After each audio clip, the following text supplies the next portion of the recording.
biz axborot asrida yashayapmiz. Internet juda ham rivojlandi.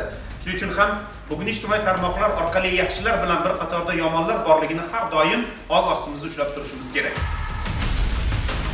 Internetdagi har bir sizga qo'l uzatgan inson bu sizni do'stingiz emasligini tushunishingiz kerak. Sizni eng yaqin do'stingiz otangiz, onangiz, ustozingiz. Lekin unutmang, din bu siyosat emas. Din ma'naviy axloqiy fenomen. Banda bilan yaratganning o'rtasidagi munosabatlarni tashkil etuvchi omil sifatida maydonga chiqish kerak.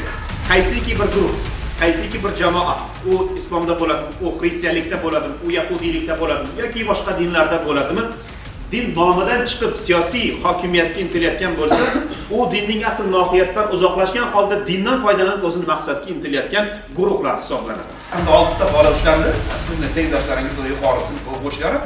Ular o'sha Telegram gruppada o'tirib olib, Yaqin Sharq mintaqasidagi jang maydonlarida yurgan o'zbek bolalar bilan muloqotga kirishib, ular bilan suhbatlashib, aynan o'sha O'zbekistondan chiqib ketish, bu diyorni kofirlar diyori deb e'lon qilganligi, Yaqin Sharq mintaqasiga borib G'azoni ozod qilish, o'sha yerda Alloh uchun jon berish, o'lish, shahid bo'lish va hokazo masalalarni muhokama qilgan va bu jarayonda huquq-tartibot organi vakillari yaxshiyamki buni sezib qolyapti, bolalarni chaqirib profilaktika qilyapti.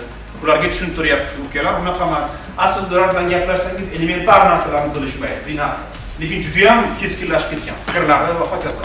Shuning uchun men aytamanki, yoshlarda bunaqangi o'ziga xos davrda mana shunaqangi keskin fikrlarni shakllantirayotganlar ularning do'sti emas, aslida ularning dushmani.